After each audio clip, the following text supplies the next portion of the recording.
버블 붕괴가 부자를 만든다. 그 버블 붕괴가 부자를 만든다. 이 주제를 갖고 그 해리 덴트 부의 대절벽 리뷰를 하겠습니다.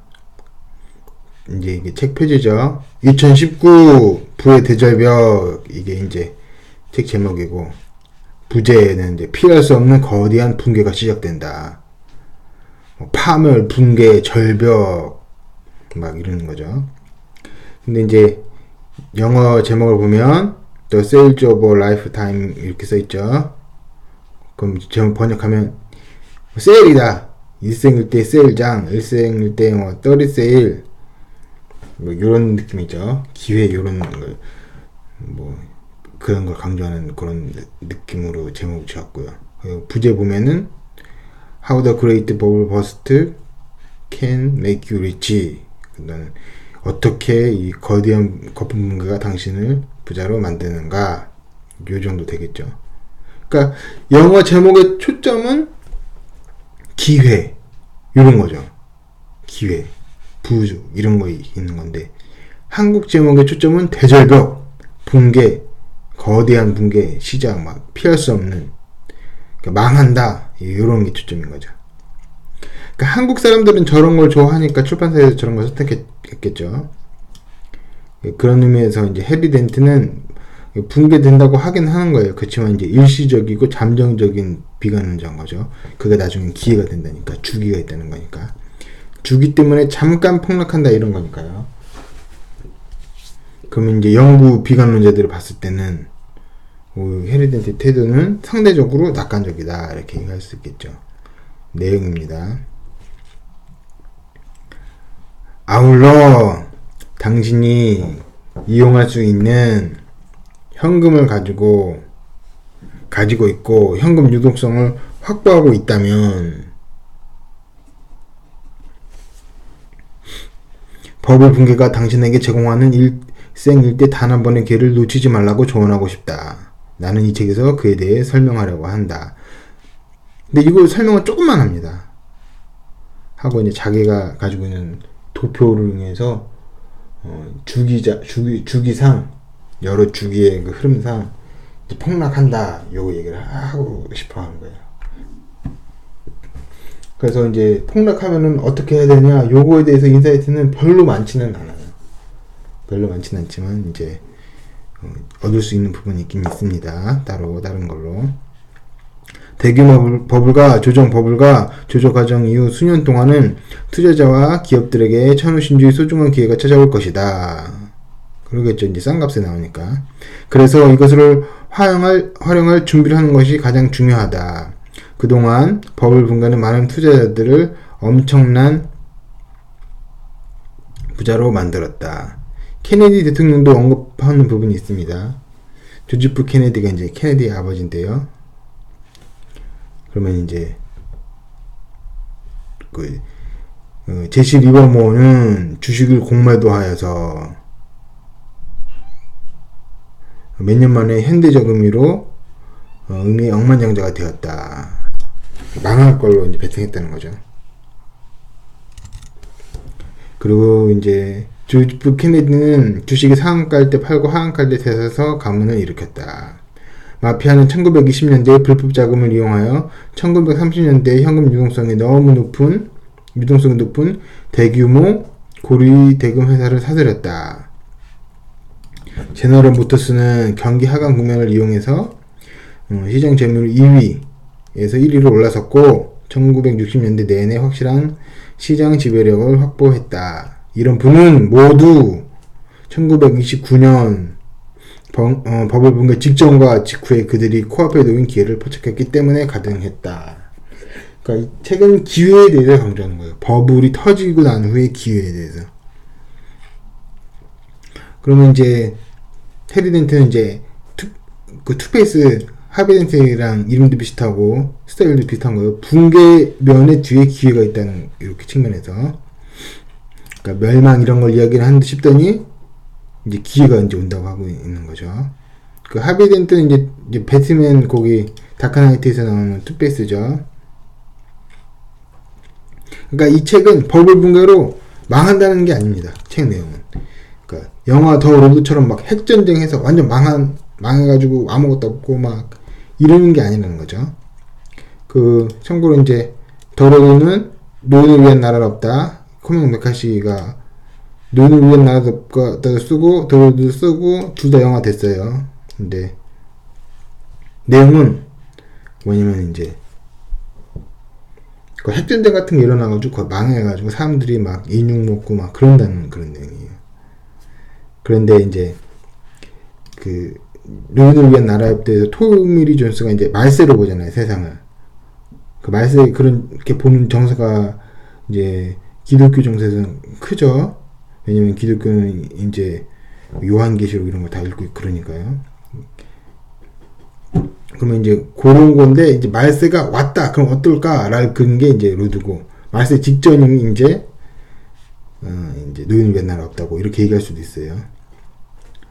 그래서 막 그 영화에서는 이제 막 주인공이랑 아들이랑 마트 캐리어 있잖아요. 그럼 끌고 다니면서 뭐 캔으로 된 거, 콩 같은 거 먹고 막 그러면서 돌아다니다가 이제 아버지는 죽고 이런 겁니다. 주인공이랑 아들이랑 같이 나오는 건데요. 보통은 소설은 로드가 더 좋다고 그래요. 저는 소설은 아직 안 읽었는데 영화 더 로드는 재미없습니다. 노인을 위한 나라는 없다. 이거는 아주 좋은 영화고요. 예. 이렇게 하면은 기회가 생긴다, 폭락이 오고 기회가 생긴다, 주기가 있다, 이런 건 이제 다 받아들이죠. 한국 사람들은 주기가 있다, 사계절이 뚜렷하니까 이런 거는 거의 받아들여요. 주기가 있다 이러는 거는. 근데 여기서 해리덴트는 미국 사람들은 이 주기가 있다는 거 못 받아들이는 사람도 많다고 얘기해요. 직선적인 사고관을 갖고 있어가지고. 근데 한국 사람은 받아들이죠. 주기가 있지. 그래, 거기다 이제 거기다 반대는 안 합니다. 그럼 이제 문제는 언제냐? 뭐냐? 언제 대폭락할 거냐? 이렇게 얘기하죠. 나의 장기 예측에 따르면 대략 2022년 아마도 조금 더 늦게 이후에는 붐이 더 광범위하게 붕괴되면서 버블이 터질 것이며, 자기 주기가 있어요. 이제 현재 39년 주기로 반복된 세대 지출 주기도 끝이 날 것으로 예상된다. 그러나 주식시장에서 손해는 대부분 2017년 후반부터 발생할 가능성이 있다. 해리덴트는 옛날부터 뭐 계속 폭락한다 그래가지고 이제 양치기 소년처럼 이제 좀 신뢰를 좀 잃었죠. 신뢰를 잃었는데 이제 조정이 있긴 있겠죠. 주식이 와서. 근데 이제 해리덴트께서 보면은 17년에서 22년으로 보는 것 같아요. 그럼 얼마까지 떨어지냐, 해리덴트? 이렇게 하면은. 지금으로선 이 부분이 완전히 터지면 다우지수가 2020년과 2022년 사이에 1999년 초 버블이 시작된 때의 수준인 3,800 또는 이보다 더 낮은 수준이 될 거라는 점만 간단히 언급하고자 한다. 간단히 언급하는데 이유 막 이런 거는 별로 없어요. 너무 많이 떨어진다고 보는 것 같은데, 일단 보면은요, 1995년부터 버블이 시작된다고 본 거예요. 여기서부터. 여기서 해리덴트는 여기서 뒤떨어졌다는 거예요. 이것도 뒤떨어진 거라는 거예요. 아직 완전히 의도맞지 않았다, 완전 폭락하지 않았다 이런 거예요. 대절벽이 않았다. 그래서 여기서 요만큼 떨어졌는데 그 다음에 더 떨어졌잖아요. 그래서 이번에 더 떨어진다는 거예요. 그게 95년도까지라 이거죠. 논리는 이런 스타일로 논립니다. 그 다음에 이제 위기가 오면 어떻게 해야 되냐, 뭐 뻔한 얘기해요. 아주 드물지만 심각한 부채 버블이 터지면은 전체 금융 시스템이 전면적으로 조정되기 때문에 현금과 가장 안전한 장기 채권을 제외하면 피할 곳이 없다. 뭐 미국 달러 이런 얘기겠죠. 그러면 이제 궁금하죠. 2008년에도 금융위기는 미국에서 발생했는데 미국 달러를 잡으려고 했잖아요. 그럼 궁금하잖아요. 이거는 나중에 다루겠습니다. 이거는 많은 사람들이 미국이 그래도 가장 튼튼하다고 보는 거죠. 그럼 왜 미국이 가장 튼튼할까? 이런 면을 또 이제 다뤄볼 필요가 있겠죠. 국력을 그 궁합을 총체적으로 계산해야 되는 거니까요. 왜 미국이 센가 이런 거에 대해서. 그 이제 저자는 부동산 버블이랑 해가지고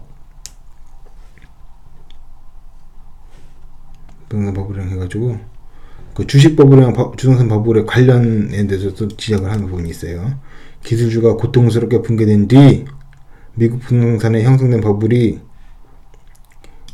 2006년 초 정점에 달했다. 그러니까 부동산이 민감한 주식보다 늦게 반응한다는 거죠. 그러면서 또 얘기를 하는데, 부동산에 대해서 또 얘기하는 부분인데, 묘하게 단어로 장난치는 그런 게 있어요. 더 이제 과장법을 하려고 하는 거죠. 더 무시적으로 더 보이게, 무시른 쪽으로 보이게 겁주려고. 으스스한 그런 감동이 있긴 있죠. 이런 거 읽으면은. 막 음모론 책 읽거나 막 그러면은. 여기서 주의할 점은 제2차 세계대전 이후 사람들에게 부동산은 영구적으로 가치가 증가하는 자산처럼 보였다는 점이다. 여기서 가치라고 하죠. 인플레이션 감안해서 이제 자기가 계산했겠는데, 근데 가격이라고는 안 한 거죠. 그러니까 가격이라고 안 한 거 보니까 가격은 영구적으로 증가했다는 거겠죠. 그러니까 물가가 계속 올랐듯이 부동산도 계속 오릅니다. 그러니까 대세는 상승하는 거예요. 인플레이션은 맞는 거예요. 인플레이션은 계속 있는 거예요. 역사적으로 이것은 사실이 아니다. 뭐 영구적으로 가치가 증가하는 건 아니다. 이렇게 부동산이 이렇게 하지만은 이 가치를 이제 바꿔 쓴 거예요. 용을 하려고. 사실이 아니다. 그럼 가격으로 바꿔 쓰면 어떻게 되나? 그 얘기 이제 안 쓰는 거죠. 인플레이션을 감안하면 자산은 생각하는 것과 달리 부를 얻는 적절한 수단이 아니라는 점을 분명히 알 수 있다. 그럼 이제 말을 바꿔봐요. 요 인플레이션을 감안 안 하면 그럼 어떻게 되는 거죠? 그러니까 가격은 인플레이션을 감안해서 가격은 계속적으로 오른다. 요거를 피하려고 이렇게 뭐 감안하면 가치 이런 말을 쓰면서 피하는 거죠. 시간이 얼마나 걸리느냐 이런 문제가 있지. 다 이제 전고점은 다 돌파하게 돼 있습니다. 그건 인플레이션이 원래 그런 거고요. 인플레이션이 있어야지 사람들이 움직이고 경제 활동을 하기 때문에 인플레이션은 중력처럼 경제의 중력처럼 계속 지속적인 그 힘이 되는 겁니다. 인플레이션이 있어야지 그게 채찍처럼 사람들한테 돈을 뜯어가는 거니까 그럼 뭐라도 해야겠다 해서 사람을 이제 자꾸 밖으로 나가서 일하게 만드는 거예요. 그래서 인플레이션이 있을 수밖에 없어요. 이거에 대해서 확신을 딱 가져야지 명확하게 딱 판단을 할 수 있는 겁니다. 인플레이션은 중력처럼 지속적입니다. 막 이런 걸 강하게 받아들여야 돼. 인플레이션이 힘이라는 걸 강하게 받아야지 그 판단을 할 수가 있는 겁니다. 올랐으니까 내렸지 이게 아닙니까? 계속 오르는 거예요. 올랐다가 약간 내리고 올랐다가 약간 내리고 이러는 거지. 그리고 이제 사람들이 1차적으로 부동산 같은 걸 구매하는 이유는 방어하려고 그런 거예요. 돈 많이 벌기보다는 일단 인플레이션에서는 내 거 막아주겠거니 이렇게 해서 하는 거거든요. 그리고 이제 흥미로운 부분인데 법을 인간 본성과 연관시키는데요. 이제 자세하진 않아요. 법으로 인간의 본성이다. 우리는 기하급수적으로 증가하고 우리에게 복권처럼 일확천금을 줄 수 있는 주식과 부동산과 그 밖의 것들을 좋아한다. 우리는 이것을 보면 사족을 못 쓴다. 그래서 우리는 버블을 피할 수 없을 뿐만 아니라 버블을 보지도 못한다. 그러니까 탐욕 때문에 이제 못 보고 이렇게 얘기하는 건데 이 부분도 그냥 탐욕 이렇게 얘기할 수 있는 게 아닙니다. 이제 그러면은 왜 폭락할 때는 적정 그것보다 더 싸게 나누는 거잖아요. 그때는 왜 탐욕이 이제 작동 안 하냐 이렇게 얘기할 수 있잖아요. 그죠? 그러니까 이것도 나중에 다루겠습니다. 이건 인간의 패턴이기 때문에 인문적인 거라고 할 수 있는 거예요. 만일 우리가 2020년 초에 발생할 중요한 금융위기를 보지 못한다면 나는 이 직업을 그만두고 호주 내가 가장 좋아하는 나라에서 리무진 운전사가 될 것이다. 베팅하고 있어요. 근데 헤드한테는 좀 계속 폭락한다고 그래가지고 양치기 소년처럼 이제 안 믿어요. 잘. 그렇지만 조정 같은 거에 그런 게 있긴 있을 겁니다. 그리고 이제 중요한 금융위기 이것도 이제 트릭 같은 거죠. 어느 정도 하락을 중요한 금융위로 볼 거냐. 만약 여기서 앞에서 말했듯이 뭐 3.8배까지 뭐 주가 미국 주가 떨어진다. 그러면 내가 이제 이렇게 할 거다. 이게 아니잖아요. 중요한 금융위기 이런 식으로 얘기했잖아요. 성장을 제정한 유일한 방법은 세계 경제와 모든 주식시장의 고통스러운 버블 붕괴를 감수하고 경제에 쌓인 쓰레기를 깨끗이 치운 다음 다시 시작하는 것이다. 도화지 찢어버리듯이 다시 시작하자는 거죠. 그 잔인한 그런 태도가 있는 거예요. 깔끔하다고 생각하지만 그런 게 있어요. 이렇게 이걸 근데 좋아하는 사람이 있어요. 이런 스타일을. 그 취향의 문제일 수도 있는데 이런 걸 좋아하는 사람도 있긴 있습니다. 근데 헤리덴트 이런 걸 좋아하는 거죠. 새로 시작한다. 근데 이제 이렇게 이제 보면은 그래도 헤리덴트는 이런 주기가 있다는 거죠. 근데 한국의 폭락론자 염세론자들은 반토막 된다, 10분의 1 토막 된다 이렇게 되면 왔다가 일본처럼요 이렇게 이렇게 된다는 거죠. 그리고 이렇게 쭉 간다는 거예요. 그 이거에 비해서 헤리덴트는 낙관론자인 거죠. 다시 회복된다고 하니까. 그러니까 한국의 그 폭락론자들은 헤리덴트보다 더 심한 거예요. 그게 더 극단적인 주장이라고 할 수 있는 거죠. 어떻지나 이제 여기까지 했고요. 다음에는 중국 부동산은 대폭락한다는 주제로 부의 대절벽을 이제 두 번째로 리뷰해 보도록 하겠습니다. 이상입니다. 감사합니다.